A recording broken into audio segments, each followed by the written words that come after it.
Что из себя представляет кэшбэк карты компании Финика? Во-первых, м, у нее на все покупки от 15%.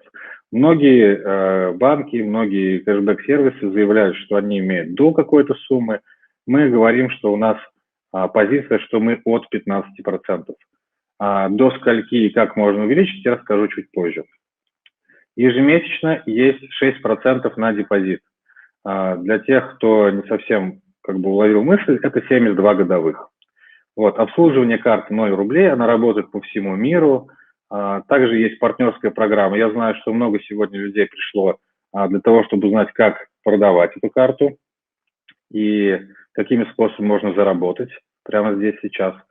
И у этой карты возврат живыми деньгами, не какими-нибудь ни бонусами, ни баллами, ни цифрами, ни какими-то там вымышленными штуками. Это реальные деньги, их можно также тратить и опять же за них получать кэшбэк. Мы уже сказали, что первое преимущество – это кэшбэк от 15% на любые покупки. Где можно им оплачивать? Во-первых, это онлайн, магазины любые, там, где принимаются какие-то данные о карте. Второй момент – это офлайн точки, где вы с помощью пин-кода и терминала осуществляете свою покупку. Нас часто спрашивают, что можно оплачивать, там спрашивают, а можно только товары, можно услуги и так далее. Вот, в принципе, везде, где можно оплатить картой, где можно ввести данные карты, либо можно провести терминал, вот все вот это можно использовать, точнее, для всего этого можно использовать карту. Также она работает во всем мире, во всех странах. У нас сейчас есть предзаказы из США, вот я сегодня разбирался, есть Нидерланды, Голландия, есть там Россия, Украина, Беларусь, Казахстан и так далее. Часто спрашивают, для граждан каких стран? Для любых стран. У нас нет привязки, мы работаем по всему миру, и также она оплачивает, то есть ее можно использовать также по всему миру.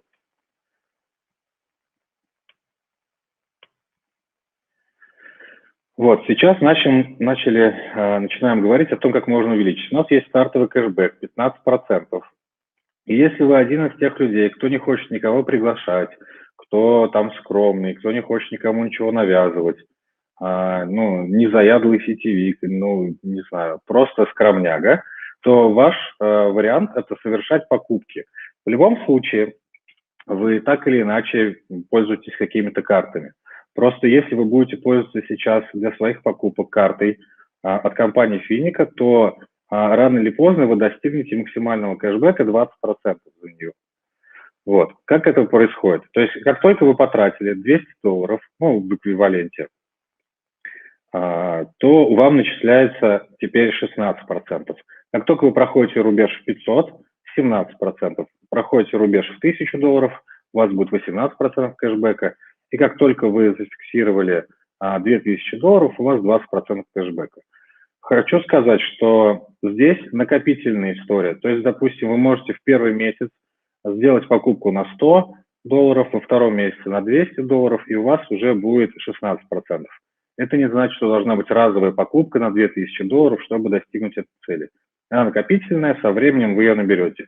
Мы примерно посчитали, что в течение 3-4 месяцев вы все равно достигнете эту цифру в 20%. То есть там 30-40 тысяч рублей в месяц, скорее всего, вы тратите. Второй способ, кстати, по поводу этого способа. Если вы хотите очень быстро добрать эти $2000, то вы можете стать этим добропорядочным человеком, который будет говорить друзьям: ребят, давайте я вам плачу, а вы мне просто наличкой там отдадите, там в кафешке, или переведете на карту там какую-нибудь другую. Сейчас очень часто я встречаю в компаниях, что есть какой-то один человек, который все оплачивает, он какую-то выгоду с этого имеет, остальные в этом ничего страшного не видят и отдают ему там наличными или еще какими-то. Также, возможно, у нас есть некоторые партнеры, которые говорят, что можно ли оплачивать там чужие покупки? Да, конечно, там же никто не спрашивает. Вы можете оплатить, шубу там подруги какой-нибудь, а она вам просто отдаст наличку и так далее. То есть, в принципе, эти цифры в $2000, они очень даже посильные, даже если вы просто будете совершать покупки. И без разницы, свои это будут покупки или чужие. Второй способ для тех, кто любит пообщаться, любит порекомендовать, кто является лидером мнений для многих людей, тот человек, к которому прислушиваются. Вы как только получите эти карты, начнете пользоваться, у вас сразу же появится несколько людей, которые спросят, а почему такая карта, что там ты от нее получаешь и так далее. Тем более, если вы расскажете о каких-то выгодах ее. Многие заинтересуются, и так или иначе, тут не будет даже столько продажи через навязывание, это будет заинтересованность со стороны людей, потому что это действительно очень интересные условия у самой карты. Как только вы им расскажете и адекватно объясните, то есть передадите ту информацию, которая идет именно от компании Финика, то, я думаю, многие даже не нужно будет уговаривать, они просто спросят, куда платить, вот и все. А здесь вы можете рекомендовать. За первую рекомендацию вы получаете 16%, за вторую 17%, за третью 20%, за четвертую 22% и за пятую 25%. То есть максимальный кэшбэк 25%. А для тех, кто и тратит, и приглашает, все равно будет суммарный кэшбэк 25%. Например, вы потратили на $2000, у вас прибавилось к базовому плюс 5%, и здесь пригласили 5, и у вас тут прибавилось плюс 10 к базовому. Но максимальный вы все равно будете получать только 25%. Также многих интересует, как часто нужно набирать этот кэшбэк, чтобы сохранился процент. Как только вы один раз накопили процент кэшбэка в 25% или в 20, или в 16, или в какой-то там другой, он закрепляется за вами навсегда. То есть не нужно ежемесячно там приглашать там 5, 10, 20 человек, чтобы он сохранялся. Вы один раз это сделали, и далее он у вас остается. Идем дальше. Как выплачивается кэшбэк? То есть вот этот кэшбэк 25%. Допустим, вы приехали на заправку, заправились на 1000 рублей. По условиям карты вам возвращается 250 рублей с нее. То есть у вас, допустим, покупка произошла в январе, например, вот сегодня. Вы потратили там 1000 рублей на автозаправке.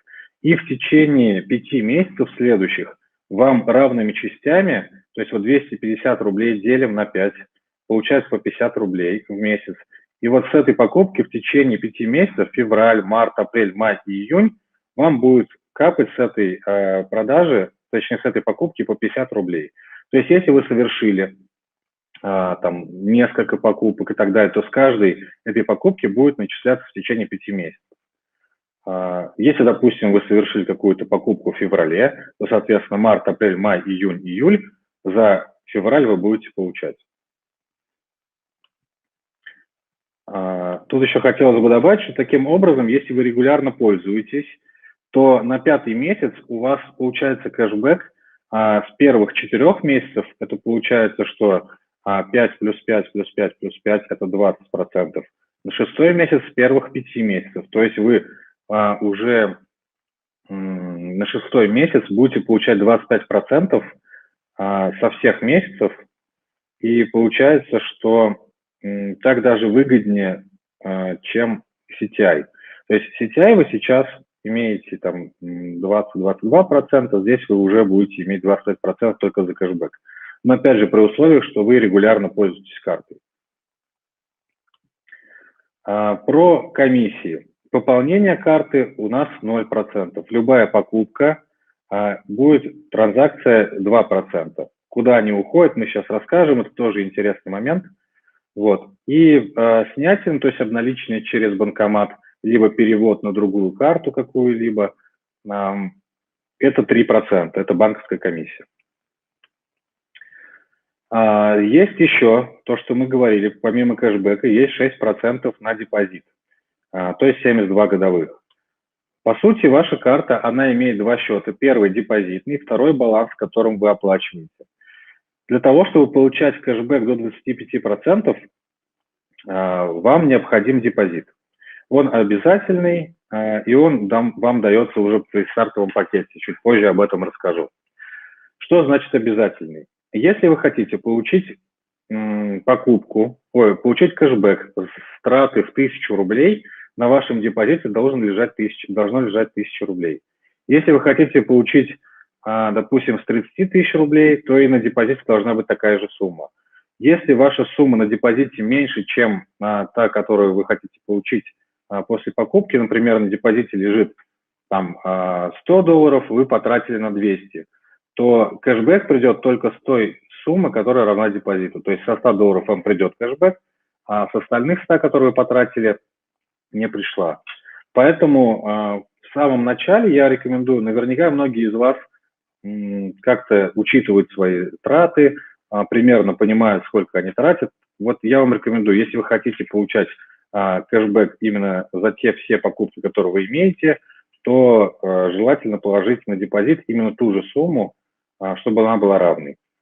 Депозит остается на счету, вы можете снять его в любой момент. По сути, это тот ресурс, от которого вы получаете и кэшбэк, и проценты на депозит.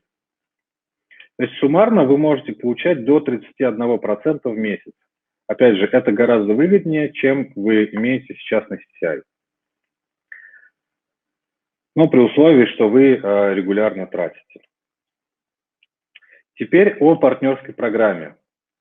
Как только вы продаете карту, как только после вашей рекомендации человек покупает карту, вам на счет, в кошелек, в кабинет Финика попадает сумма в 100 цифрон. Сразу же, моментально. То есть это спонсорское вознаграждение за то, что вы порекомендовали, стали там партнером. Также есть 3% дохода от депозита структуры. То есть под вами, допустим, уже имеется там 5-10 человек, у них на счетах, допустим, там по $1000 лежит. Вот с этих 5-10 тысяч долларов они получают себе доход 6% от депозита, а вы получаете 3% от этих 6%.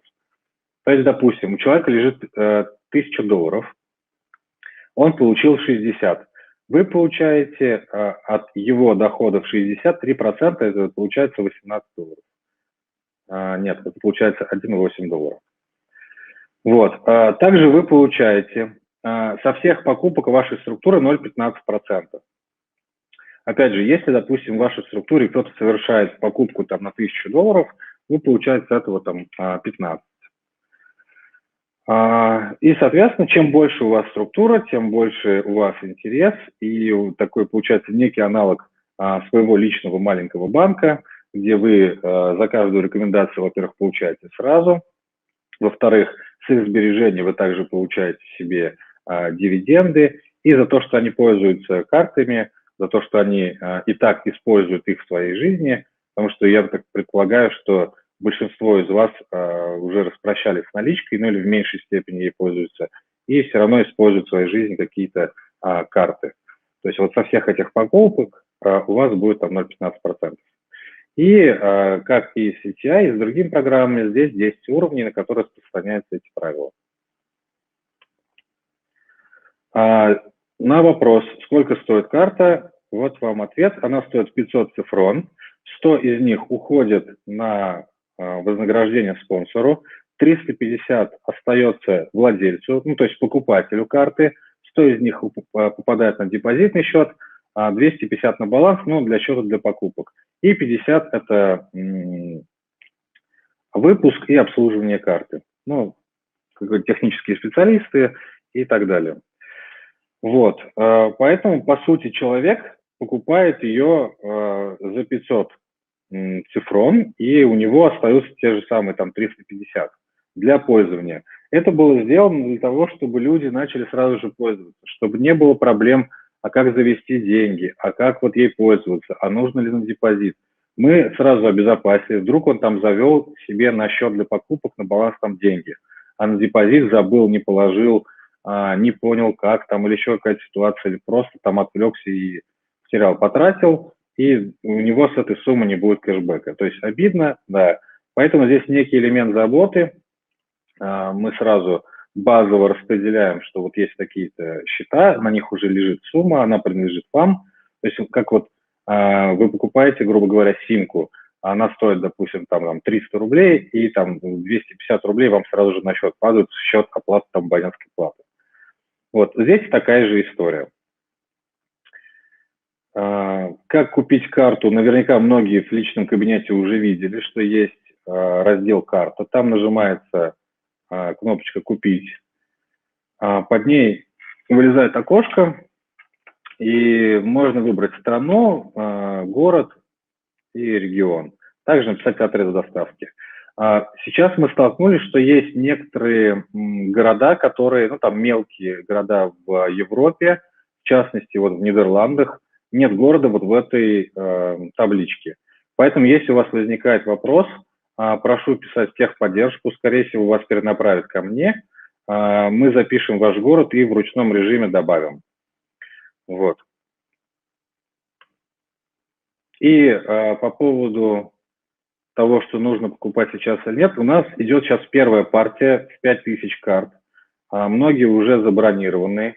Мы ждем их в ближайшие 5-7 недель, может быть, чуть раньше. То есть, ну, мы ждем, когда эти карты попадут к нам. Как только они попадают к нам, все те, кто оплатили карту и оставили свои данные по доставке, мы с вами связываемся, снова уточняем корректные данные.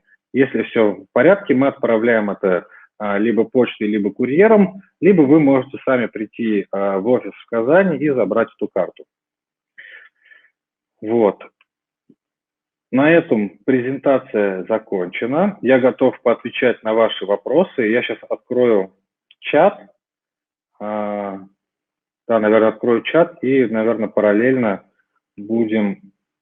Пока я буду отвечать на вопросы, вы можете писать в чат свои вопросы.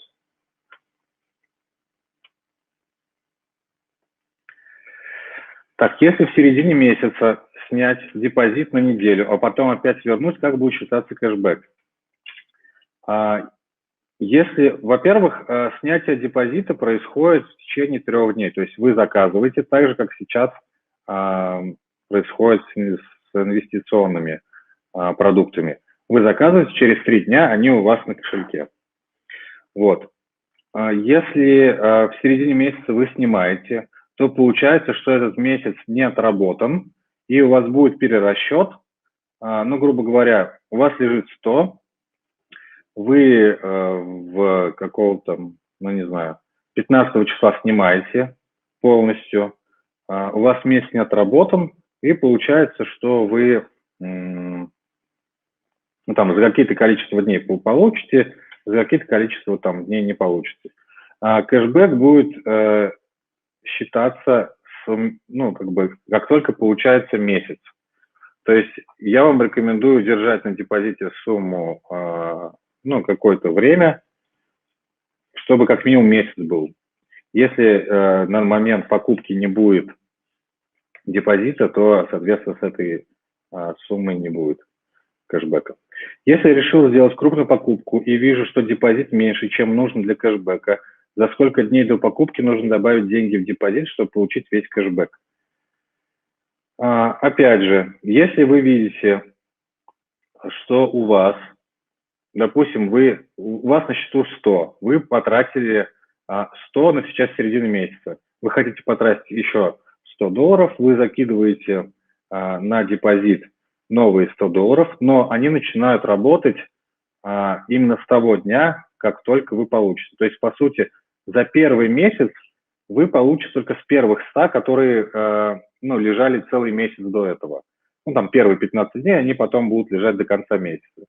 А за вторые 100, которые вы потратите, они будут вот с нового отчетного периода, с того момента, когда вы положите, ну, там, дополните депозит. Поэтому я вам и сказал, что вы, ну, вы же примерно понимаете, какую сумму вы тратите. То есть заранее лучше ее и положить, чтобы не было вот этих вот перерасчетов, а почему вот так-то. Да, конечно, техподдержка будет отвечать вам, да, будет вам помогать. Более того, мы сделаем какое-то там популярное объяснение, почему, как и начисляются кэшбэки, там разные случаи распишем. чтобы у вас было меньше вопросов по этому поводу. Но для того, чтобы получить кэшбэк, ваш депозит должен пролежать месяц. Так, в какой точно день месяца будет начисляться 6% на депозит? И в какой день месяца начисляется кэшбэк? И процент на депозит, и кэшбэк начисляется 15 числа следующего месяца, ну, за отчетным периодом. То есть, допустим, если с 1 по 31 января, точнее 1 января вы положили депозит, с 1 по 31 января вы совершали покупки, то 15 февраля вы получаете и процент на депозит, и кэшбэк. Если вы кладете, допустим, 31 января, то плюс 1 день там получается, что, точнее, пополнение на карту депозита и баланса совершается в течение 3 дней, в течение 72 рабочих часов. То есть вам нужно, ну, не позже, чем 28 число получается, если это рабочий день. Проще говоря, должен пролежать депозит месяц, и тогда вы получите 15 числа следующего месяца. Если, допустим, это один был день, то будет перерасчет на один день, ну, по ставке там 6%. Какой банк является эмитентом карты? Если это не банк, то какая организация, это вообще возможно, ведь карты выпускают только банки. Это сингапурский банк, он является эмитентом карты. Что-то пролетел вопрос. И да, карты выпускают только банки. Ну, вот здесь эмитент карты сингапурский банк. По какому курсу будет производиться конвертация валюты из цифронов в рубли при снятии в банкомате? Ранее говорили, что курс одного цифрона равен 62 рублям.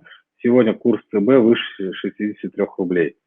Смотрите, цифрон равняется 1 доллару. Вот какой курс будет по отношению к доллару, ну, рубль-доллар, вот по этому курсу, ну, приближенному. То есть там же есть у банкоматов рубль-доллар, вот эта конвертация. Вот она будет вот так осуществляться. Возможно ли с карты обратно отправить цифроны в свой кабинет финика? Да, возможно, но будет комиссия в 3,5%. Получается, что вы, ну, как бы, мы рассматриваем в ближайшее время пополнение карты не только цифронами, а другими способами. Вот вы сейчас покупаете цифроны, там 3,5% комиссии. Вот. И здесь такая же комиссия сохраняется, то есть когда вы переводите с карты на баланс кошелька в кабинете финика, также остаются 3,5%. Перевести на счет можно. Так, есть ли смысл покупать карту для граждан других стран? В частности, интересует Украина, США. Какие действия можно будет производить с картой на территориях этих стран? У нас уже есть покупка из США, она работает. Так. Я почему попросил писать в чат, потому что вот вы пишете сейчас вопросы, и у меня сбивается, я не могу, ну, не успеваю прочитать просто вопрос, у меня вылетает. Так, на Украине можно покупать, можно ей пользоваться, если там есть терминалы с MasterCard, я уверен, что они там есть. В США та же история, если там есть MasterCard, то ей можно пользоваться. Сколько времени займет перевод цифронов из кошелька кабинета на депозитный счет карты и обратно с депозитного счета карты на баланс кошелька кабинета, отсутствует ли комиссия при подобных переводах? С кошелька на депозитный счет 3 дня, ну то есть 72 часа, комиссия 0%. С карты в кошелек обратно, то есть 3 дня, 3,5%. Могу ли я копить деньги на депозите карты, в дальнейшем инвестировать их на иных CTI? Да, можете. Более того, я вот, наверное, еще не рассказал, как только у нас появляются карты на руках, как только мы начинаем их отправлять, на следующий день после того, как мы получаем карты, с этого момента вход в индекс будет от 5000. Поэтому здесь карта будет являться одним из инструментов увеличения инвестиций. Поэтому здесь будет легкий вход. От $100 можно будет класть на 6% депозит, а индекс будет лежать уже от 5000. Но опять же я повторюсь, что при регулярных тратах, если вы постоянно пользуетесь, то на малых, ну там до 5000 вам как раз будет выгоднее пользоваться картой. Потому что я не думаю, что вы ежемесячно тратите по $5000, ну хотя наверняка есть такие люди, и это очень здорово, но в таком случае им интереснее будет в индексе. Но для всех остальных при регулярных тратах гораздо интереснее будет пользоваться картой, потому что на 6-й месяц вы будете получать уже 31%. Так, какой лимит снятия наличных в банкомате в сутки в месяц? В сутки $13 000, это примерно там 890, что ли, тысяч рублей. Ну, около этого. Ну, то есть вот $13 000. И в месяц, ну, это умножить на 30 дней. Здравствуйте, какой банк эквайринг? Ну, это не банк эквайринг, наверное, эмитент, я уже отвечал. Отображение покупок в личном кабинете будет в рублях или долларах? Это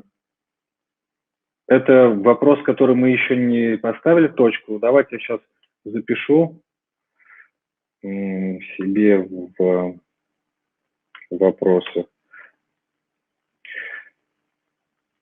Скорее всего, будет в долларах. Вот. Можно переводить деньги на эту карту со Сбера, к примеру. На текущий момент пока нет, в ближайшее время, то есть следующих, ну, одна из следующих задач – это возможность пополнения этой карты другими способами, кроме цифрона. Карта анонимная. Нет, карта не анонимная, она привязана к конкретному человеку, но на этой карте не будет имени и фамилии написаны. То есть вот, может быть, знаете, есть карта Сбербанк Моментум, вот она тоже, ну, то есть она привязана к конкретному человеку, но на ней нет, ну, надписи, кто владелец. На самой карте, на пластике нету. А так она, конечно, привязывается. В дальнейшем, начиная с марта, сколько ждать карту с момента ее оплаты? Как только оплачиваете, мы согласовываем с вами ваш адрес и отправляем курьером, почтой или вы приезжаете в офис. Можно ли пополнять карту с карты? Вот уточните вопрос, какую, ну, с какой карты на какую карту. Если вы говорите о других картах на карту Финика, я уже отвечал на этот вопрос. Можно ли пополнять, ну, то есть переводить с одной карты Финика на другую? Тоже можно. Комиссия, по-моему, 3% у нас тоже составляла. Вот, ну, потому что это перевод, ну, по сути, снятие. Каким образом можно пополнить карту? Пока из личного кабинета цифронами. Если вы владелец индекса, то для вас это отличная возможность. У вас ежедневно окапывают цифроны в виде дивидендов, и вы можете ими пополнять карту под 0%. Кредит можно оплатить с карты и при этом получить кэшбэк. Если вы оплачиваете кредит через терминал, и это проходит как транзакция покупка, вот, то да, вы получаете с этого кэшбэк. Если это транзакция перевод, то нет, не получите. Поэтому уточните, ну, у того банка, где вы планируете этот кредит оплачивать. Какой выпускает банк эти карты, какова степень защиты этих карт? Степень защиты MasterCard, ну, то есть это единый стандарт. Банк я уже отвечал. Какого числа будет приходить кэшбэк с покупки? 15-го следующего расчетного периода. Как расшифровывается аббревиатура ЦФР ЦБС? Цифрон кэшбэк систем. Ну, система кэшбэка цифрон, да. Если я буду снимать депозит с карты, сколько дней длится вывод? 3 дня. Кэшбэк возвращается на депозитный счет. Подождите, тут еще такой вопрос. Уточните, что значит депозит с карты. Депозит вы можете перевести на баланс. Это происходит транзакция 3 дня. И потом снять сразу же в банкомате наличными. Если это, вот 3 дня. Если вы будете переводить сначала в кошелек, это займет 3 дня, и потом с кошелька вы будете как-то выводить, это тоже там, ну, сколько-то займет времени. Кэшбэк возвращается на депозитный счет карты или на расходный счет карты. Кэшбэк возвращается вам в кабинет, в кошелек. Ну, то есть, как бы, то место, куда начисляется вам со всех других продуктов, и далее вы распределяете сами. Вы можете выбрать пополнить баланс, либо пополнить депозит с помощью этой, ну, с помощью этого, той суммы, которая лежит на кошельке. Как будут начисляться проценты на депозит с начала месяца, если у партнера лежит 100%, и он добавляет в течение месяца, какой суммы будет начислен процент со 100 или уже с другой? Со 100 будет 6% с той суммы, которая он положил позже, она будет перерасчитана на день. Ну, вот мы возьмем 6% в месяц, ну, то есть 72 годовых, и там будет перерасчет на количество дней, сколько он лежал. То есть там он получит со 100 6%, с других 100 он получит, там, или другой суммы он получит там, в эквиваленте, в пропорциях. В Украине, США карты доставляем, да. Что я могу написать в бегущей строке, которая на здание про карту кэшбэк? Не понял этот вопрос, но что хотите, то и можете написать. Не понял вопрос. Возможно пополнение карты через банкоматы? Пока нет, в будущем рассматриваем. Можно будет деньги заводить обратно с карты на площадку Финика, если задать какой процент, какой отдельно лягут на индексы. Вы можете вывести их в кошелек, это занимает 72 часа, 72 часа, 3 дня. Из кошелька на индексы также, насколько я помню, 3 дня. Точнее, они заводятся моментально, но дивиденды вы получаете через 72 часа.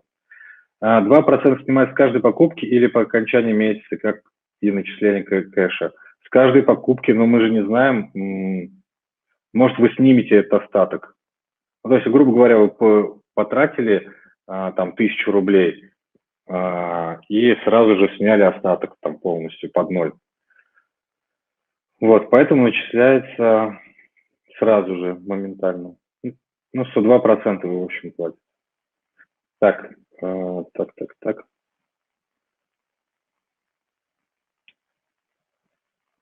Я теряю вопрос, потому что вы пишете. Так, у карты будет свой ID-номер. Как другу порекомендовать карту, чтобы он был подписан по данной структуре? Смотрите, если вы говорите о сетевой структуре, то та сетевая структура сохраняется. Грубо говоря, если кто-то вашему партнеру, находящемуся в вашей структуре, продал карту, и тот купил без вашего ведома, то в любом случае вы получите $100, ну, 100 цифрон, если это человек вашей первой линии. Вот. Ну, тут как бы этический момент, вы можете вернуть тому человеку, который продал эту карту, но закрепляется под вами. Вот, ну, соответственно, все проценты с депозитов, все проценты с комиссии вы будете, ну, точнее, не с комиссии, все проценты с их транзакций, с их покупок вы будете получать. Поэтому дополнительная сеть здесь не будет строиться. То есть, если у вас уже есть какая-то сеть своя, то вам очень легко сейчас сделать 25%. Вы им говорите, и будет такая-то карта, у вас есть цифрон? Да. Все, классно. Индексы пользуетесь? Да. Вам ежедневно начисляется? Да. Хотите выводить без заморочек, без всяких биткоинов и так далее, и сразу же там тратите? Да, конечно, прикольно. Все, вот вы там 5 продали, с этого сразу же получили свои 500 цифрон, и можете прямо на них же и купить себе карту. Вот. И как только у вас появляется карта, как только мы вам ее отправляем, у вас уже 25% на этой карте будет. Ну, 25% кэшбэк. Будет ли запись эфира, если возникнут еще вопросы, куда направить? Запись эфира будет. Не знаю, будем ли мы ее выкладывать, учитывая обстоятельства, но я думаю, выложим до следующего периода. В следующий вебинар будем проводить уже в офисе, как и планировалось сегодня. Кэшбэк возвращается от суммы покупки, равной депозиту, кратно одной покупки или суммарное количество покупок за месяц. Должно быть не меньше депозита. Кэшбэк начисляется раз в месяц, поэтому вот у вас сумма, допустим,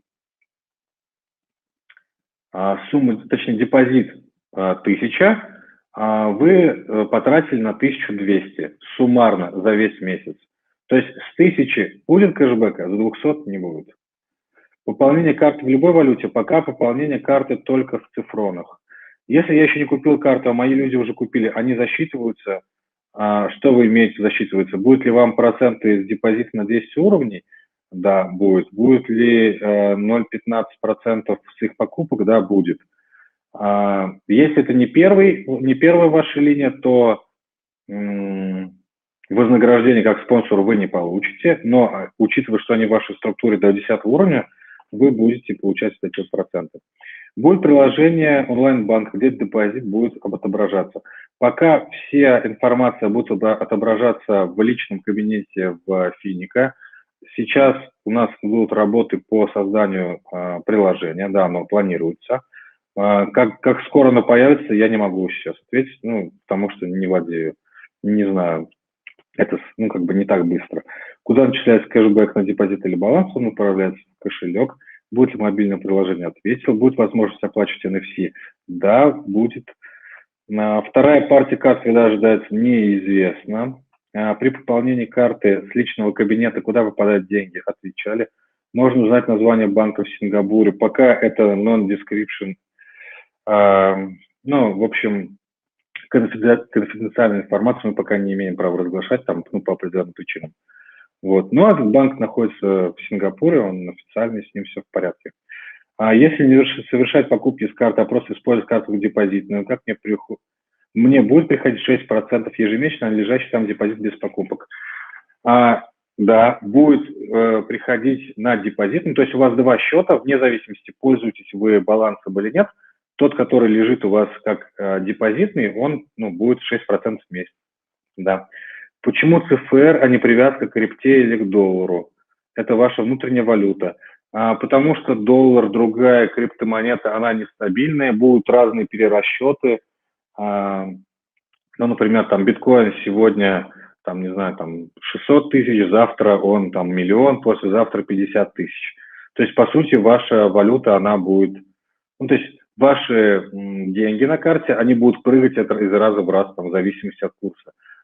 Цифрон – это стабильная валюта, она всегда приравнивается одному доллару, и поэтому, ну, здесь больше стабильности. Так, и в один прекрасный день вы просто возьмете и обнулите все наши цифроны. Какая гарантия, что этого не произойдет? Ну, я не знаю, просто гарантий, как обычно, никаких нету нигде. Ну, так же, как и любые другие банки, там, даже с фиатными деньгами, вот вы положили там какой-то банк, он бац, обанкротился, ну, вам выплатили какую-то гарантию, там, 500 тысяч рублей, и все. Вот. Поэтому гарантий нету, но я просто не вижу смысла, чтобы обнулять ваши счета. У нас же все договора есть в личном кабинете, они же как-то подкреплены юридически, но смысла в этом, Петр, я не вижу. Какая максимальная сумма может быть на депозитном счете карты? Максимальная, ну, как бы нет ограничений, но если у вас свыше 5000 цифрон, и вы тратите меньше, чем 5000 цифрон в месяц, то как бы вам выгоднее в индексы. Ну, допустим, если у вас там 10 тысяч, там 15-20, то выгоднее там, допустим, положить на индексы, они вам будут генерить прибыль ежедневно, и вы будете их переводить к себе на карту. А до 5000 будете держать у себя на карте, и они будут вам 6%, и если вы тратите там 5000 в месяц, то как бы вот так. Так, с вопросом где мы увидим моментальные транзакции, покупки, переводы, снятия в кабинете? Да, все верно. Пока нет мобильного приложения. Далее будет там. Так, сейчас я отключу чат для того, чтобы ну, немножко вас остановить, чтобы я успевал читать вопросы.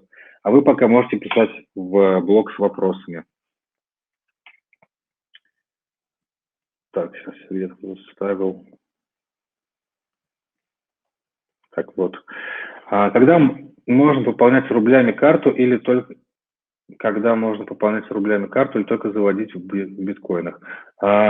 Какую-то конкретную дату я вам не могу сказать, потому что пока вот у нас ведутся переговоры, работает и техническая сторона, и юридическая сторона, и безопасность, и все остальное. То есть там большой, обширный спектр работ. Пока вот конкретную дату не могу ответить. Можно ли пополнять эту карту в терминале? Пока нет. Возможно, дальше возможно будет. Если я тратила $1000 и решила перейти на 2000, когда будут начисляться проценты на 2000? Например, я зачислила вчера еще 1000. Ну, можно мне завтра купить на $2000? будут начисляться уже на 2000. Нет. Начисляться будут, я бы сказал, депозит должен отлежать месяц для того, чтобы получить с него, ну, как бы, по сути, вы же понимаете, как получается CTI, как, ну, то есть откуда там эти проценты и все остальное. А здесь такая же история, что депозит должен лежать, ну, какой-то срок, чтобы вам на него начислили, точнее, вам с него начислили эти и кэшбэки, и депозиты, ну, там процент на депозит. Поэтому месяц, ну, как бы месяц стартуется новый отчетный период. Если вот вы положили 1-го, 15-го доложили, то первый отчетный период будет 1 числа, второй там 15. Запись будет вставать в 4 утра. Да. Так и смотреть картинку и не понять, звука нет только у меня или у всех. Я не знаю, вроде как звук есть. Вы, пожалуйста, дайте мне знать, есть ли звук. Я думаю, что должен быть. Так, здравствуйте. В какой валюте карта? Карта мультивалютная, на ней лежат цифроны, конвертация в любую валюту, в которой вы расплачиваетесь. Ну, то есть у терминала, который принимает вашу карту, у него есть своя валюта. Вот, конвертация моментальная. Можно ли забрать карту в офисе в Москве? Пока мы не рассматривали такую возможность, но давайте я запишу. Сегодня мы обговаривали, что пока только в Казани. Беру 500 штук. Ну, окей, пока я не понял. Контроль налоговых расходов. У нас, наверное, будет так же, как на Украине, оплата с карт свыше $500. Налоговая ведет, у них контроль за расходом излишне тотально. Не знаю, о чем вы говорите, пока это не вопрос. Какие гарантии по тем деньгам, которые на карте, депозит и расчетный счет?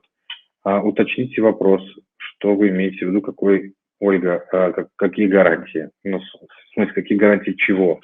Опять же, опять никаких гарантий нет, но если вы зададите вопрос свой так, чтобы я его понял, я вам отвечу, что вы имеете. Ну, то есть отвечу на ваш вопрос. Скажите, пожалуйста, карты будут отправлены Почтой России?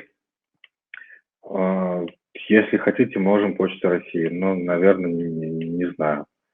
Но мы рассматриваем сейчас курьер, почта и офис в Казани. Но опять же, мы можем рассмотреть там ваш вариант. Хотите, там, допустим, такой транспортной компании, там, СДЭК, там, ПЭК, МЭК и так далее, тоже можем рассмотреть. 6% доход на депозит куда падает? На депозит или на баланс? Он падает в кошелек. Сколько на сегодняшний день уже заказано карт? Я знаю, что броней больше 1000, продаж, меньше. То есть, когда у нас не было возможности купить в кабинете, люди забронировали, просто мы записали их, то есть как бы они желающие, они ничего не перевели и так далее. Вот появилось там чуть больше 1000, по-моему. Вот, как только мы сделали привязку к кабинету, мы вот эти брони убрали, и сейчас сейчас мы считаем только те, которые уже куплены, но их пока меньше 1000. Карта до 2014 года, потом заново надо заказывать. Почему 2014?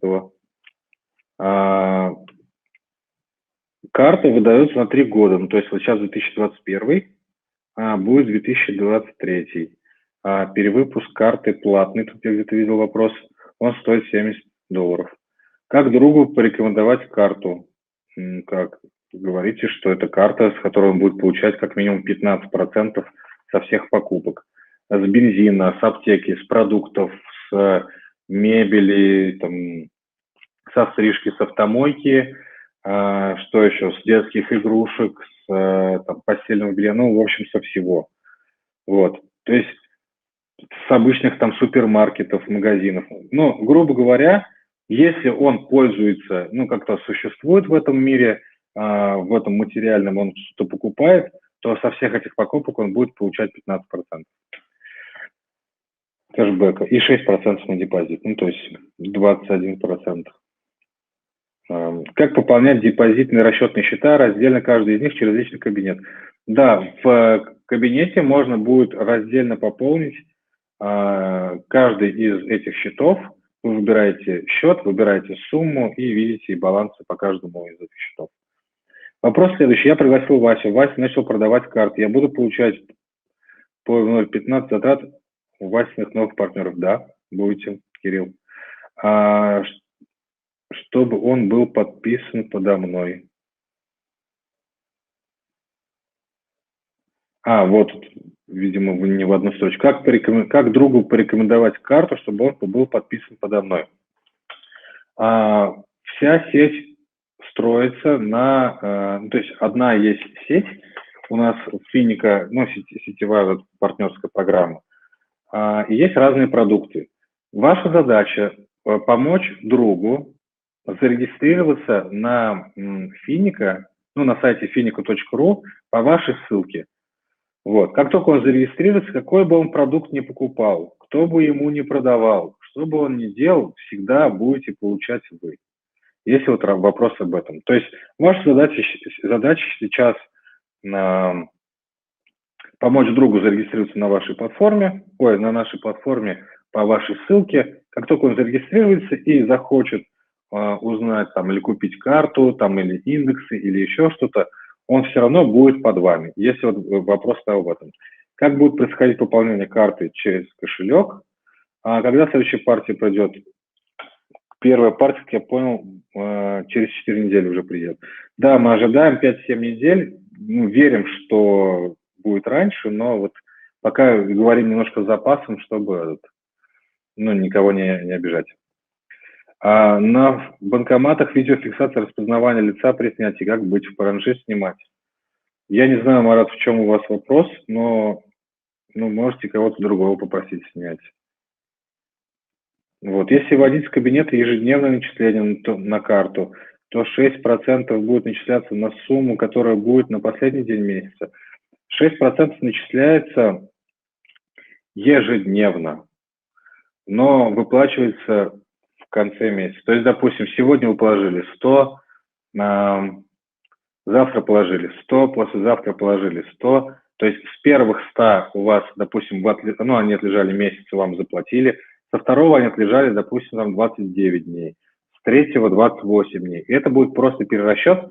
То есть в итоге вы получите не 6% от 300, а 6% от 100, сколько 5 и 8% от 100, и 5 и 6% от 100. То есть там будет перерасчет на день. Как пополнять карту тому, у кого нет кошелька, или надо заводить кошелек? Обязательно нужно завести кошелек, потому что вы не сможете купить карту, не имея кошелька. То есть, точнее как только вы регистрируетесь в системе Финика, у вас автоматически появляется кошелек. Вы не сможете купить карту, если вы не зарегистрированы на Финика. Вот такой ответ.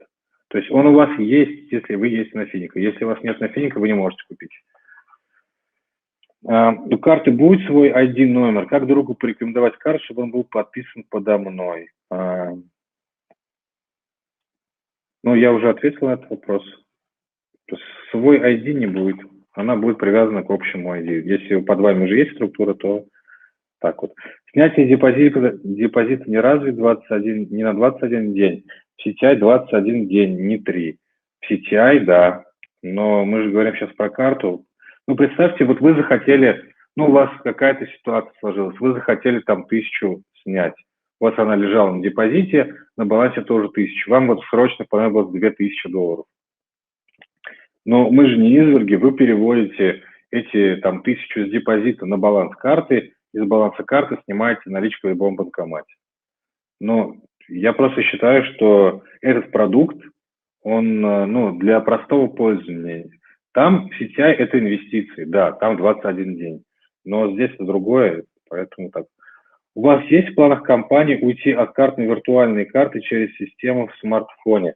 Не совсем понял, что это имеется в виду. Наверное, вы имели в виду, можно ли будет расплачиваться Apple Pay, Google Pay и подобными штуками, да? Или если да, нет. Вложить можно больше 2000, да, ограничений нету. Точнее, есть на балансе карты может быть не более 13 тысяч, а на депозите бесконечно. Но опять же, это не имеет смысла, лучше держать 10-20 там тысяч выгоднее держать на индексе. Как оплачивать покупки по интернету, если требуется указать имя владельца карты?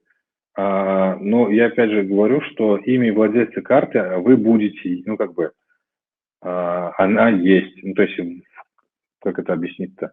Ну, то есть на пластике нет надписи, ну, как бы по факту у карты будет закреплено имя владельца карты. Будет ли служба безопасности в случае потери? Будет ли карта блокироваться по звонку? Служба безопасности, конечно же, есть.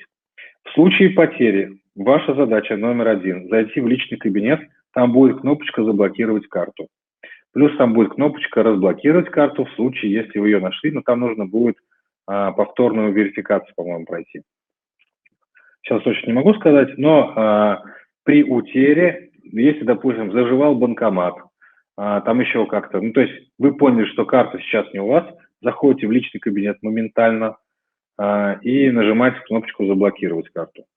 Вот. По поводу того, что банкомат заживал, вы блокируете карту и звоните в банкомат, точнее в банк, чей банкомат является. Ну, допустим, вы пришли, там, не знаю, Промсвязьбанк, вставляете карту, он заживал, вы у нас в личном кабинете ставите «Заблокировать карту», а по номеру телефона Промсвязьбанк говорите о том, что нужно снять инкассацию, что вот у вас карта заживалась. Будет ли служба безопасности? Так, это было.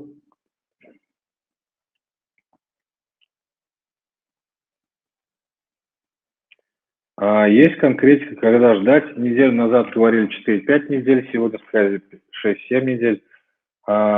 Какой-то конкретный дат я пока вам не могу сказать, пока вот ориентировочный.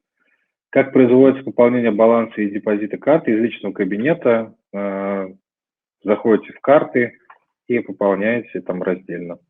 У карты будет так, Егор у нас 500 раз уже написал. Вопрос в настройках посмотрите наверху. Это, наверное, не мне. Какой конкретно банк в Сингапуре? Их много. Я уже отвечал на этот вопрос. Кто является эквайрингом? Ну, это, наверное, эмитентом. Для кэшбэка будет считаться депозит только с карты или суммарный? Ранее открыт депозит на 1000 цифрон. Так, для кэшбэка будет считаться депозит только с карты или суммарный? Для того, чтобы получить кэшбэк, то есть вы получаете кэшбэк за те траты, которые лежат на балансе. То есть у вас два счета. Сейчас я отмотаю. Вот.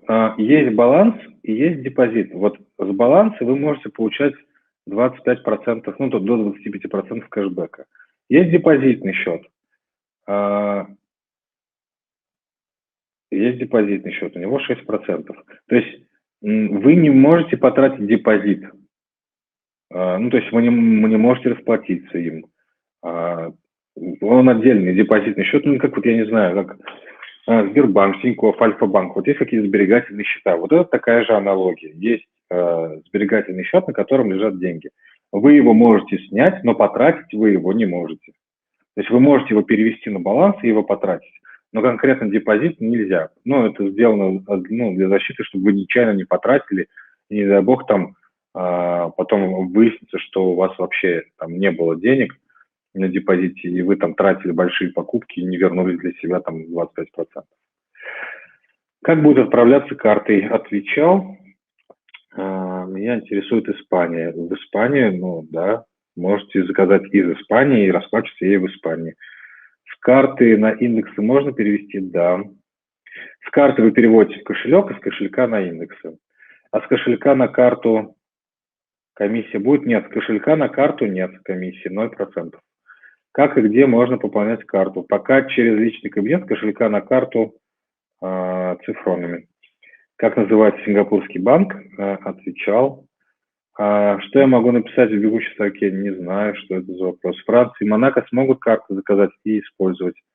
Можно ли из банка Монако переводить деньги на эту карту? Пока у нас нет возможности пополнять карту другими способами, как из личного кабинета цифронами, позже будет такая возможность. Франция и Монако, да, ну, у нас нет ограничений. все, что поддерживает MasterCard, ну, как бы там можно расплачиваться. Как изменится маркетинг-план в индексе? Никак, скорее всего. Но я уточню, просто сейчас индекс будет заходить от 5000.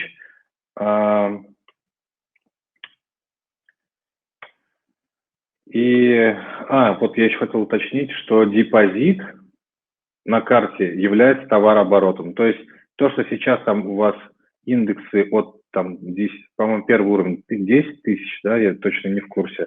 Вот. То есть вы можете набрать это через карты. То есть, допустим, нашли там 20 человек, по там 500 кто держит. Вот. Депозит карты является товарооборотом, если вот об этом речь. А тем, кто не купит карту, то вывод на CTI будет какой? 1000 цифрон. CTI, ну, вывод CTI также остается, то есть вы можете через биткоины переводить, так же, как и сейчас есть. Те, кто не покупает карту, но это же ваш выбор, мы не принуждаем это делать, не хотите, не покупайте. Куда падает доход? В кошелек. Мобильное приложение для этой карты будет, да, планируем. Карта дает какие-то гарантии. Что значит, как карта дает какие-то гарантии? Степень защиты карты MasterCard. Как совершать онлайн-покупки, если всегда требуется указать имя, фамилию? Она будет зашита, ну, то есть к карте будет привязано имя, фамилия, не будет на пластике написано. Лимиты мобильное приложение. Лимиты 13 тысяч долларов в день на снятие. Вот. Мобильное приложение будет. Как быть с налоговой? Если вопрос, что значит как быть с налоговой, если вопрос, тут я вам рекомендую уточнить, потому что я пока не понимаю, что значит как быть с налоговой, быть с ней как-то, что за вопрос? Можно ли оплачивать кредит через банкомат и будет ли за это начисляться кэшбэк? Я не знаю, вот как бы надо уточнить у банкомата, ну то есть у владельца банкомата, как происходит транзакция. Если она происходит транзакция как покупка, а не перевод, то будет начисляться. Если перевод, то не будет. Надо декларировать счет налоговый. Я так понимаю, что сам счет будет открыт за границей. По поводу декларирования, те деньги, которые вы будете получать и иметь на депозите и балансе карты, они будут уже очищены от налогов, то есть налоги будут уплачены, в кабинете будет формироваться справка 3 НДФЛ, то есть если вам понадобится, вы можете ее использовать. А так она, ну то есть полностью безопасна, как и с налоговой точки зрения тоже. Если карту купили по рекомендации, и это не инвестор, к какому счету привязывается карта? Если вы, ну, то есть, что значит не инвестор? Ну, то есть, если его нет в системе, ну, вы заведите его в систему и продайте, тогда он будет, наверное, вы это имели в виду. Сингапурский эмитент – это Эмблико. Ну, я уже сказал, пока мы не можем распространить эту информацию. Если я буду снимать наличку с карты, будет ли начисляться кэшбэк? Нет, за снятие нету. Ну, то есть вы же не потратили, вы же сняли. Налоговые органы будут видеть, кто совершает покупки? Нет. То есть, частенько спрашивают, а если проблемы с приставами, то могут ли заблокировать карту? Нет, карту не могут заблокировать. Будет ли формироваться отчеты о том, что вы заработали и так далее? Ну да, будет формироваться там справка 3 НДФЛ. Будет ли доступ у налоговой? Нет, потому что, нет. При онлайн-покупках требуется указать отвечал, оплата карты при заказе. Вот как вы сейчас заказываете карту, для того, чтобы получить ее, нужно оплатить. Если карта не именная, то как приобрести авиабилеты? На карте нету имени, а так она привязана к личности, к физическому лицу. Сколько стоит доставка карты в другую страну, кто оплачивает доставку? На текущий момент мы заявляем, что доставку заявляем, и я сегодня намеренно уточнил еще раз, что вопрос доставка за наш счет. Как изменится маркетинг-план, когда будет? Ну, я ответил, что он, я думаю, не будет изменяться, просто будут разные продукты. Вам, наоборот, даже будет проще работать по маркетинг-плану, потому что, ну, как бы он и карта, и индекс будут входить, ну, то есть иметь один товарооборот. Ну, в смысле, будет подсчитываться как один, то есть вам будет проще зайти, там меньшие суммы и так далее. Карта дает гарантию, что деньги никуда не денутся, но будет юридический какой-то документ, договор, соглашение в личном кабинете, который вы будете подписывать с нашей стороны, что деньги никуда не будут деваться, это ваши личные расчетные счета, которым вы владеете, просто это карта там другого банка. В каком месте будет увеличена сумма индекса? Она будет увеличена со следующего дня, как к нам приходит карта. Расскажите про топливную программу. Топливная программа, она, по сути, ничем не отличается от вообще, в принципе, кэшбэк-карты. Просто мы заявили ее на одном из вебинаров и выступлений, что вам так проще будет продавать своим партнерам, объяснять на их языке, потому что многие пользуются какими-то картами топливными. Например, есть Лукойл, есть там Татнефть, и у них, допустим, какая-то бонусная программа, потратить там на 1000 рублей, получить там сколько-то бонусов. По сути, это топливная программа. Но единственное, что бонусы там, для того, чтобы там получить 1000 рублей обратно, нужно потратить там на 100, там 200 тысяч рублей. Здесь вы можете сказать, что вот ты потратил 1000 рублей и получаешь обратно 150, там 250, в зависимости от процента кэшбэка. Такая же и продуктовая программа, то есть она не специальная, для этого не нужно там что-то делать, не нужно как-то дополнительно оформлять. Это все та же карта, просто вы объясняете своим партнерам, что ну, как бы для того, чтобы проще было объяснить. Вот ты сколько в магазинах тратишь в месяц на продукт, например, там 15 тысяч рублей. Ну окей, а хочешь получать с этого обратно там сколько получается? 3750. Он такой, ну да, прикольно. Нет, даже не так. Ну ладно, сколько-то, короче, 25%. Уточните, пожалуйста, вы сказали, что после получения первой партии карт минимальный вход в CTI будет 5000. Да, все верно, будет. В случае потери можно ее заблокировать? Да. В случае потери можно ее заблокировать? Да. 3% с дохода или с депозита партнера?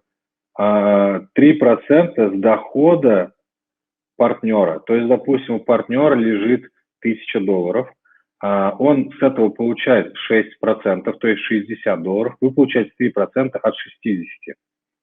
Та же схема, как и в CTI. Вы сказали, для тех, кто получил карту, будет вход на индексы. Сейчас, подождите, я так не говорил. Вы сказали, что для тех, кто кто получил карту, будет вход на индексы от 5000. А тем, кто не купит карту, то вход на CTI будет такой? Нет, я такого не говорил. Я говорил о том, что как только мы получаем карту, то есть пока мы сейчас ждем карты, они у нас не в наличии. Как только они у нас будут в наличии, как только мы получим, и вот они у нас будут в руках, со следующего дня будет вход в CTI 5000. Сейчас он пока 1000. И неважно, купил ты карту или не купил карту. Не имеет значения. В банкоматах работает система распознавания, отвечает, с кошелька перевод на карту. С кошелька перевод на карту, комиссия будет сниматься? Нет, 0%. С партнеров в партнер я буду получать 0,15% покупок, да, до 10 уровня. То есть, если, представьте себе, вы живете на 10 этаже, все под вами, на 9 этаже живет там один партнер, которого вы подключили. Вот 8, 7, 1 там и так далее, это вот все остальные вот он подключил.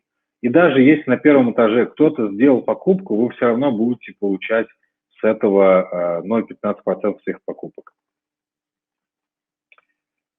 В Google Pay можно добавить карту? Мы сейчас рассматриваем эту возможность, мы хотим это сделать, пока нет этой возможности. Но, возможно, к тому времени, когда они придут, уже будет решен этот вопрос. Мой партнер купит карту раньше, чем я. Получу я 100 цифрон. Да. Вы, не имея карты, можете получать уже вознаграждение за то, что вы ее рекомендуете. Марат, какие-то неадекватные вопросы у вас. Ну, почему? Может быть, его интересует какая-то там частная ситуация, но он стесняется о ней рассказать. Когда будет вход? Когда будет 5000 вход, а у меня на 1000, то будет начисление с 1000, да, будет начисление с 1000. На какой срок карт? На 3 года. 0,15% суммы покупки или с кэшбэка? Нет, суммы покупки. Как быть? Ну, отвечали по закону. В случае потери можно ее заблокировать? Да. Налоговая? Нет, конечно. Начисление 6% на депозит раз в месяц, когда каждый раз 15 числа. Да, начисление всегда будет 15 числа. То есть первый месяц, допустим, вы завели там 25 числа, будет перерасчет, ну, на количество дней, и как бы будет выплата вот за этот период. Остальные месяцы, ну, вот она с 1 по 30 потом отлежала, в следующем месяце 15 числа. А если доллар упадет, ну, значит, что-то поднимется. Не знаю, что вы имеете в виду. Ирина, в апреле узнайте по налогам, ведут контроль за расходом физлиц. В случае потери можно заблокировать, а если доллар упадет? Ну, я не понимаю просто вопрос, а если доллар упадет? Ну, упадет. Что я могу сказать? Ну, и рубль тоже может упасть и подняться. Вот. Так, я открываю чат и буду читать вопросы. Поэтому, если еще возникают какие-то, перемещайтесь в чат, а на вопросы, ну, желательно не писать, чтобы не сбивались сообщения. Ну и желательно не повторяться. Я думаю, что много уже было отвечено. Так.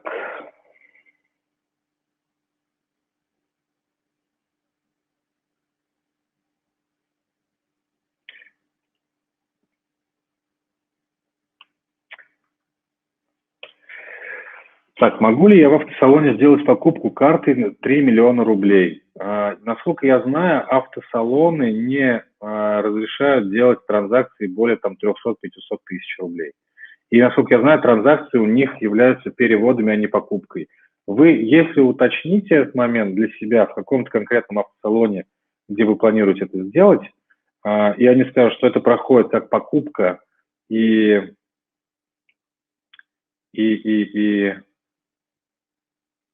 можно делать транзакцию в 3 миллиона рублей, то как бы окей, вы можете получить с этого кэшбэк. Но единственный момент, вам нужно будет сделать 3 платежа, то есть единовременный баланс не может быть больше 13 тысяч цифрон, 13 тысяч долларов. То есть вам нужно будет пополнить, снять, ну, точнее, оплатить, пополнить, оплатить, пополнить. Так, ответ на вопрос получил. Благодарю. Какую выгоду имеет компания от продвижения карт? Какая компания? Ну, в смысле, если наша? Ну, во-первых, это тот же самый индекс, только под другим соусом, и все. Ну и плюс возможность с вами пользоваться этими картами. Мы имеем выгоду в виде лояльных партнеров в улучшении жизни людей. Если вы думаете, что нам это в минус, ну нет, почему же? Тут как бы рассчитано, мы не говорим, что мы такая там богадельная, благотворительная, которая все только там, ну, там в минусе работает. Мы не можем работать в минус, потому что мы должны зарабатывать, потому что у нас есть ресурсы, которые обеспечивают ваши доходы в том числе. То есть если мы будем минусоваться каждый раз, то рано или поздно это все схлопнется, ну, потому что мы не сможем это содержать. Ну и мы зарабатываем, конечно, но я не знаю просто в чем здесь вопрос. С какого числа отвечал? У вас можно взять эту презентацию? Я не знаю, ну, в смысле, с какой целью? Чтобы вы рассказывали ее партнерам, ну, я думаю, что мы ее выложим куда-то для партнеров. Ну, то есть у нас есть же партнерские какие-то чаты, я думаю, туда куда-то опубликуем. Почему кэшбэк разделен на 5 долей? Потому что в первый месяц мы не можем вам сделать сразу же 31%. То есть вы положили там $1000, и в первый же месяц мы не можем вам сделать там 31%. Поэтому 6% мы вам можем сделать, 5% мы вам можем сделать. И со следующего месяца, если вы держите депозит, то да, мы можем, как бы он идет. Если вы снимаете депозит, то мы не можем вам выплачивать. Это как бы безопасность наша. То есть мы сейчас можем заявить, да, там 25% первый месяц. Но опять же, то, что вот недавно только что рассказал, что мы не можем работать себе в убыток. Но мы не можем себе этого позволить, иначе компания рухнет, а это не в наших интересах. И тем более не в ваших. На карту устанавливается пароль. На карте будет шестизначный пин-код, который вы устанавливаете себе самостоятельно. 3% с дохода от депозитных структур в течение какого срока и куда будут приходить? В течение того времени, когда они лежат. То есть если они у них лежат, то вот весь срок, пока они лежат на этом, у них депозит, то вы получаете. Куда приходить? Всегда все будет приходить в кошелек. Вот как вам в CTI приходит на кошелек, также будет и кэшбэк туда возвращаться, и партнерские вознаграждения, и 0,15% всех покупок, и периферальные, и депозиты, и кэшбэки и так далее. Все приходит в кошелек. Как называется банк-эмитент карты? Я сейчас вот увидел вопрос, отвечу. Юридическая информация о компании, где посмотреть? О какой компании? Обучающие материалы будут, я думаю, что да, это и в наших, и в ваших интересах. Под обучающими материалами я бы хотел уточнить, что вы имеете в виду. Во-первых, вы можете скидывать эти вот вебинары. Мы, наверное, сделаем две версии вебинара. То есть первая – это будет презентация в карты, и вторая – это будут ответы на вопросы. И, скорее всего, точнее, не скорее всего, а в ближайшее время, вот я уже занимаюсь этим вопросом, мы делаем список часто задаваемых вопросов. То есть мы примерно понимаем, там есть разные блоки, там по реферальной программе, по депозиту, по безопасности, по балансу и так далее, по кэшбэку. То есть мы их зашьем, у вас будет какой-то некий документ, которым вы можете там всегда отвечать. Рефералка где находится по картам? Рефералка та же, что и в системе. Какой лимит у карты в месяц, в год? В день 13 тысяч, остальное умножаете на количество дней. Юридическая информация о компании. О какой компании? Где посмотреть? Возможно ли это и покупка по корпу через интернет? Отвечали срок действия карты, если вышел срок заново покупателя, перевыпуск. Перевыпуск, но перевыпуск платный $70. Уточните, пожалуйста, сказать, что после получения первой партии карт минимальный вход будет CTI. Да, все верно. Компания Финика – это бренд. Под ней находится несколько компаний. И каждая находится, у каждой компании есть свои юридические информации. То есть вы уточните, о чем идет речь. Финика – это бренд. Под этим брендом есть несколько продуктов, как вы поняли. Это ЗФЗ, индексы и сейчас вот еще карта. Так, сейчас я тормозну чат, вы можете перемещаться в вопросы. Так, сейчас. Вопросов уже не так. То есть вы искусственно вводите вход на 5000 CTI индекс, чтобы партнер загнать на карту. Нет, изначально, я вам скажу даже больше, 5000 – это промежуточный этап, он будет 10 тысяч. Но вы должны понимать, что $1000 не такой и, не такой сложный вход для инвестиций. Этот инструмент для инвестиций. Но $1000, это такие уж инвестиции, что такое? Это чья-то там, зарплата, по сути, ежемесячная. Поэтому это не, мы сейчас немножко обижаем инструмент инвестиций. Если вы хотите получать, неплохие доходы с процентов на депозит, да, вот вам карта. Если, вы хотите заниматься инвестированием, то это уже другой совершенно разговор и о порядках цифрах. Поэтому здесь не искусственно, он изначально был рассчитан на 10 тысяч. И в ближайшее время мы перейдем к этой цифре. Но нужно понимать, что ничто не стоит на месте, и инвестиция – это такой серьезный инструмент. Попробуйте проинвестировать где-нибудь в другом, в другой истории какой-нибудь, Типа, у меня есть там 15 тысяч рублей, я хочу заниматься инвестициями. На вас посмеются, скажут, вы что, молодой человек. В каком месяце планируется запуск мобильного приложения? Не могу сказать, но в ближайшее время, но это тоже в наших интересах. Как именно заводить и выводить цифроны? Если рубли, дальше как именно?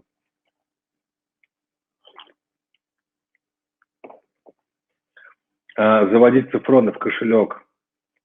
Есть инструкции в телеграм-канале и, насколько я знаю, в группе ВКонтакте.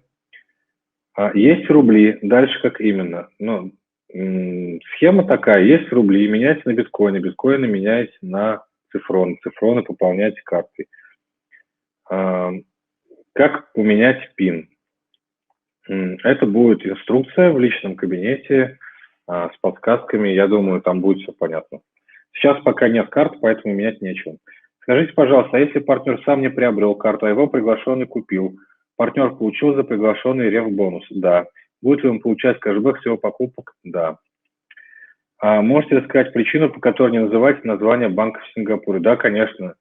Ну, по-английски это называется NDA. Это, разглашение, соглашение, а не разглашение. Ну, то есть здесь взаимодействуют несколько, крупных компаний. И пока все это работает, то есть пока это в стадии, не всегда мы можем говорить, не только мы, вообще не всегда крупные компании могут говорить публичную информацию о чем-то. Вот. Поэтому сейчас, на текущий момент, мы не можем это, сказать в открытую.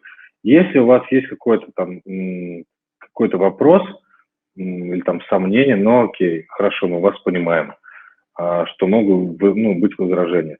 Но есть соглашение о неразглашении. И пока вот это все не произошло, пока срок этого соглашения не истек, пока там условия по его соглашению это не выполнены, мы не имеем права.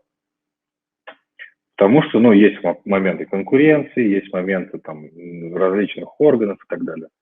Если карта заживала в банкомате, как банку доказать, что эта карта моя, если на ней не написано мое имя? Какому банку? Если вы говорите про нас, то в кабинете будет закреплен номер карты, который вам выдан. Вот. А банку, который заживал, в смысле банкомат, который заживал, вам не надо ничего доказывать, скажете просто, вот это моя карта, они скажут, это не ваша карта, ничего страшного. Я просто не понимаю, в чем здесь вопрос. Как вы нам докажете, что это ваша карта была? За вами была закреплена.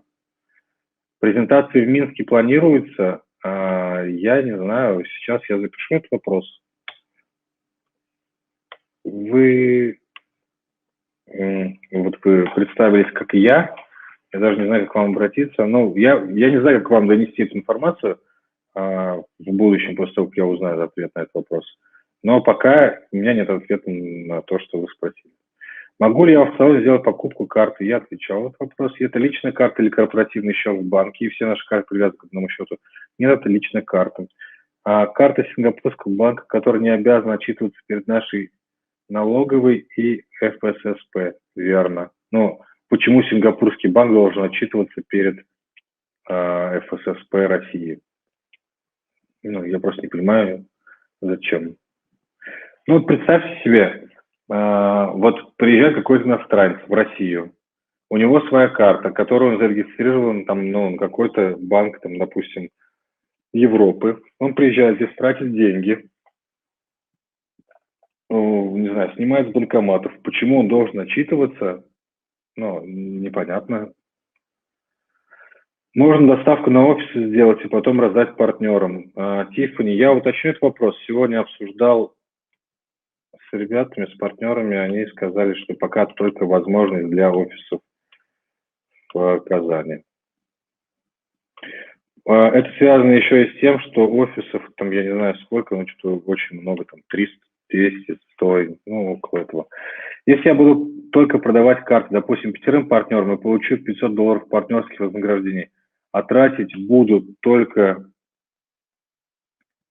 в месяц $200, как будет считаться процент кэшбэка мне за месяц, 25 или как? Да, 25, то есть до того, как вы получили эту карту, ну, допустим, вы уже продали 5 партнерам, ну, как бы автоматически выполнили условия по повышению кэшбэка, и как только у вас появится своя карта, она уже будет с 25% кэшбэком. Как дела? Нормально все. Откуда берется такой большой процент по кэшбэку? Я вот объяснил. Он берется, ну, это 5% в месяц. Вот. И он берется с депозита, который вы держите. Минимальный депозит на карте 100. Ну, вот, который, то, что мы даем, он минимальный. Вот 100. Ну, как даем, в смысле, то, что вы себе покупаете изначально, он минимальный. 5000 вход неподъемный для 98% людей в сумму. Почему так увеличить вход на индекс? Ну, потому что это инвестиции, это не массовый продукт. Массовый продукт, вот карта, пользуйтесь, вы ежедневно совершаете покупки.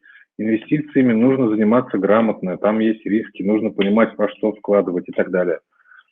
Вот, поэтому, ну, что я могу сказать? Пока была возможность, пока вот она есть, ну, люди пользуются. В ближайшее время ее не будет, и ничего страшного. Надежда отвечает, в аукционах часто не дают расплачиваться больше 50 тысяч рублей. Да, я тоже слышу информацию, у меня было 300 тысяч, но может быть. Могу быть курьером по доставке в городе Норильск. Ну, это вряд ли, скорее всего, будут какие-то аккредитованные, ну, потому что это же... Так, я имел в виду в программе по топливу возврат 111% будет. Тут смотрите, какой момент. 111%, он как считается?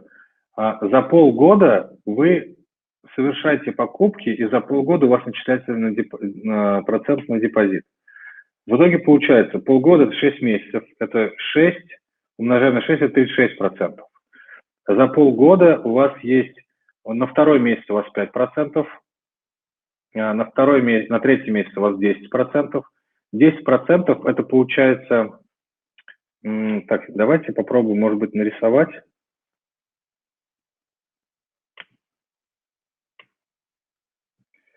Так. У нас где-то тут был... Вот, смотрите. У нас есть покупка, вот первый месяц, да? Вот это 1, это 2, 3, 4, 5, 6. Вот покупка здесь мы распределяем по 5%. Вот здесь вот. Февраль, март, апрель, май, июнь, везде по 5%. За февраль, если вы совершите покупки, у вас будет здесь, ну вот в данной конкретной ситуации, вот если мы рассматриваем только вот эти вот месяцы, у вас будет на 4 месяца, то есть март, апрель, май, июнь, будет еще в июле, но как бы он помимо этого месяца, ну помимо этих рамок. В марте будет 3, и в мае будет, а в апреле будет 2, в мае будет 1. В итоге получается, что в июне вы получаете кэшбэк за май, апрель, март, февраль и январь. То есть здесь будет 25%. Вот, здесь будет 20%, здесь будет 15%, здесь будет 10%, и здесь будет 5%. Вот если вы сложите вот эти вот все проценты, это будет 75. 75% кэшбэка. И плюс 36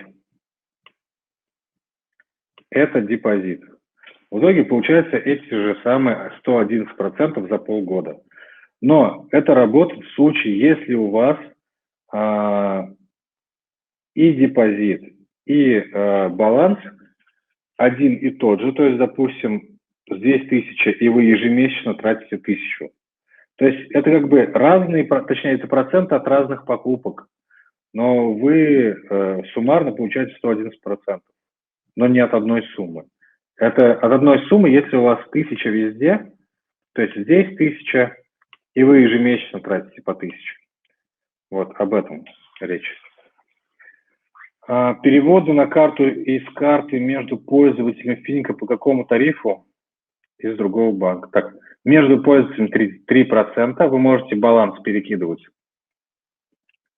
Так, переводы Так, с другого банка пока нет такой возможности, но мы рассматриваем с карты и на карту других банковских карт из Финика карт. Но пока можно ей расплачиваться.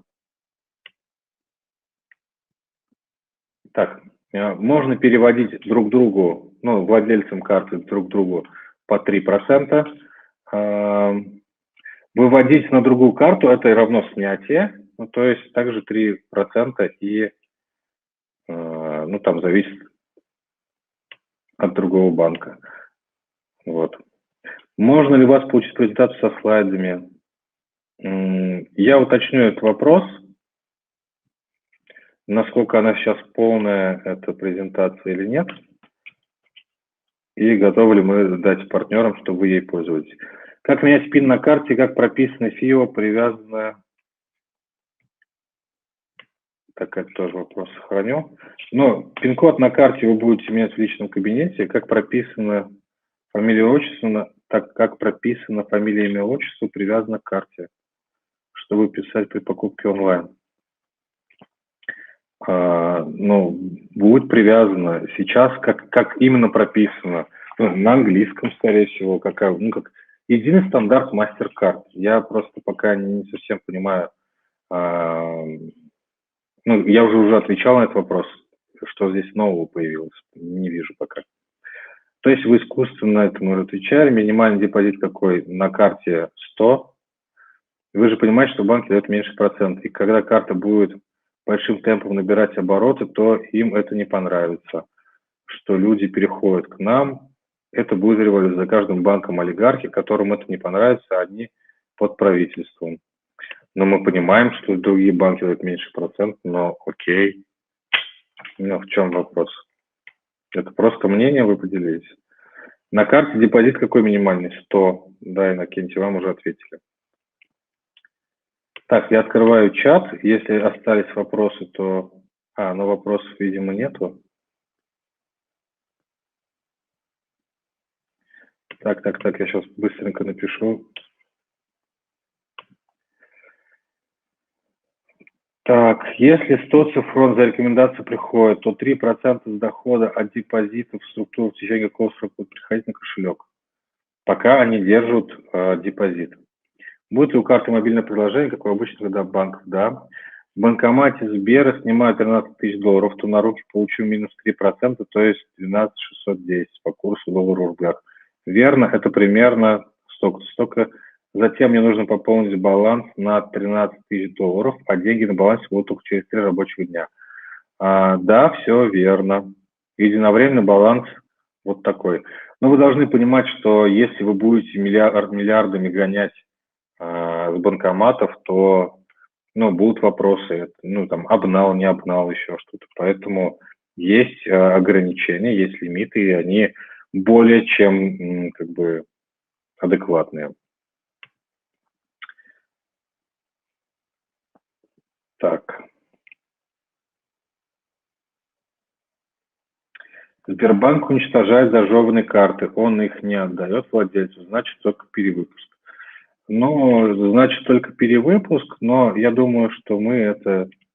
Я уточню этот вопрос. Но вы здесь беспокоитесь о том, что это за ваш счет будет? Так. Как доказать банку, который заживал карту, что карта именно моя, она нет моих ФИО? Никак, видимо. Если они только посмотрят, что вы были последний человек, кто подошел к банкомату, и после этого был звонок в службу поддержки, и вы говорите о том, что у вас заживало. То есть как-то можно доказать, я не знаю, нет на ней карты. Допустим, моментом заживало. И что теперь, так же, наверное, все разбирается. Там есть дата заявки или еще что-то. Касательно инвестирования в индексы, если у меня 2-3 доллара, видимо, 23 тысячи на индексах, могу я их вывести, затем добавить 2-3 тысячи долларов обратно, свести. Так, касательно инвестирования в индексы. Если у меня 2-3 тысячи на индексах, я могу их вывести и затем добавить 2-3 тысячи долларов и обратно завести уже 5 тысяч дополнительно на индексы. Сложный вопрос, не совсем понял, отвечу таким образом. Пополнение на индексы будет 5 тысяч. Можете ли вы снимать 2-3 тысячи? Да, вы их переводите в кошелек. Вы должны понимать, что они попадут в кошелек. И вы можете дорастить кошелек до 5 тысяч и пополнить индекс. Товарооборот учитывается с депозита, а в промоушен учитывается. Да, будет учитываться.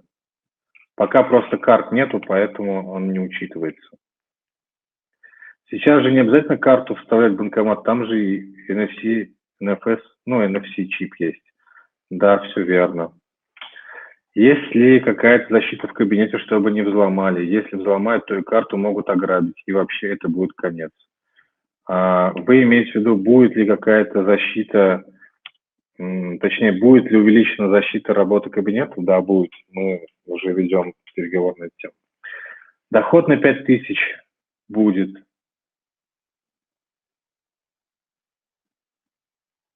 Ирина, я вас не понял. Чтобы получать доход от структуры карты, нужно ли иметь саму карту? Нет. Когда уже деньги внесены на индекс, пополнение будет кратное 5 тысячам или 1000. Как только ставят вход в 5000, то пополнение будет кратно 5000 тоже. И реинвестирование, и новые, и так далее. С чем связано повышение входа до 5000? С изначальной позиции компании, что вход должен быть 10 тысяч. Карта Халва, система MasterCard, она не именная в США, к оплате ее не принимают. Лично принимала претензию от клиента, являясь сотрудником банка. Как будет с этой картой при оплате? Уточните, пожалуйста. Пока на текущий момент у нас есть информация, что все будет в порядке. Но мы это сможем проверить сами лично на своем опыте только тогда, когда она у нас будет на руках. Так, насколько я понял, вопросы у нас закончились. Поэтому, если больше вопросов нет, то напишите, пожалуйста, что-нибудь, да, спасибо, или там, может быть, какая-то рекомендация или еще что-то, может быть, какое-то у вас мнение осталось. Вот. И мы на сегодня попрощаемся, а на следующей неделе, скорее всего, проведем еще один наберем.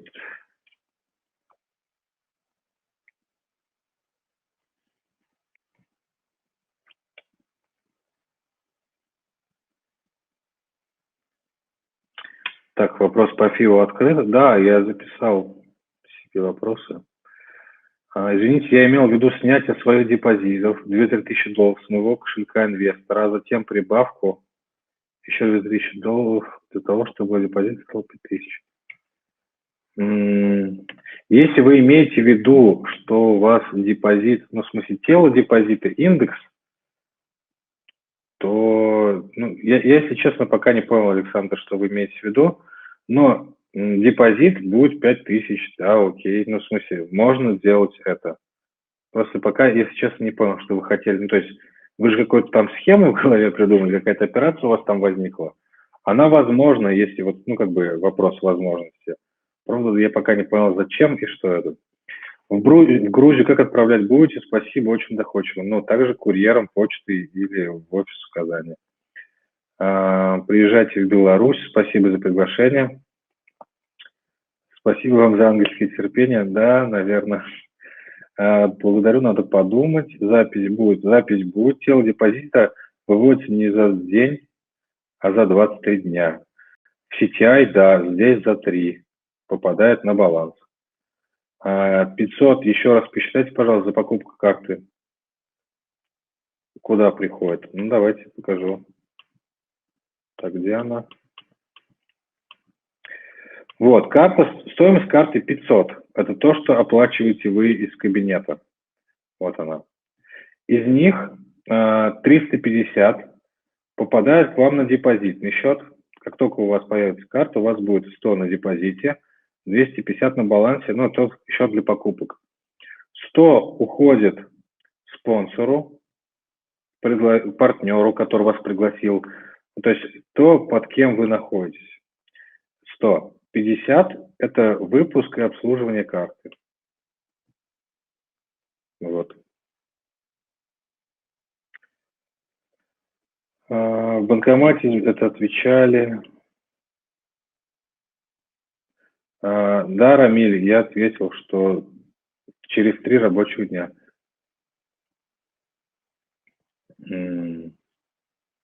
Пополнение, по-моему, да, через 3 рабочих дня, но уточню, может быть, календарных. По-моему, все-таки рабочие. Спасибо, почаще проводить вебинары. Когда следующий вебинар будет, об этом будет известно в телеграм-канале. Наверное, за 2-3 дня мы оповестим. Но я планирую провести на следующей неделе, потому что сегодня обещали много людей, но, видимо, из технических моментов что-то сложилось.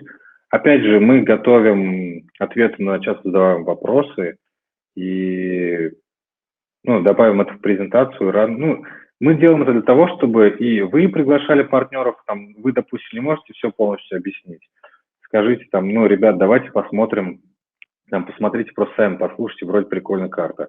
Чтобы посмотреть, там, зарегистрируйтесь там на платформе. Все, то есть вы его ни к чему не обязываете, просто зарегистрируйтесь на платформе. Если он потом приобретет, будет отлично. Если нет, ничего страшного. Вот. По сути, мы за вас продаем, рассказываем о картах. Вот, а вы за нас рассказываете о компании. И здесь вот такой симбиоз, который всем идет на пользу. Спасибо за презентацию карты. Был 100, станет 5000. Кто успел за 1000, не обязательно пополнять до 5000. Для новых от 5000. Нет, не обязательно. Будет доход от 1000.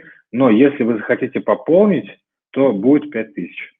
Карты придут не ранее, чем через 5-7 недель. Не знаю, может быть и ранее. Мы пока ориентируемся на эти сроки. Если будет раньше, будет лучше. Если будет позже, к сожалению, признать, что это будет позже. Прослушал, так когда будет вход 5000? Когда на следующий день после того, как появится карта. Комиссия с каждой покупки 2%, да. Вы большие умнички, которые хотите улучшить мир. Я в вас верю. Я думаю, мы всем даем вам положительную энергетику. Да, спасибо.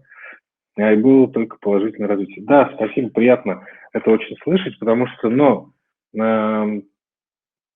это слишком вкусные предложения, чтобы, и в него тяжело поверить, я согласен. Но есть те, кто доверяют, те, кто получает с этого результаты уже сейчас. Поэтому, если вы верите, если вы понимаете, что вы берете риски сами на себя, как и любой другой человек в своей жизни, если не пытаетесь переложить на нас ответственность и так далее, то и смело шагаете, это здорово. Вот, и мы вам благодарны за это, и вы получаете свои результаты. В общем, спасибо всем, кто присутствовал сегодня.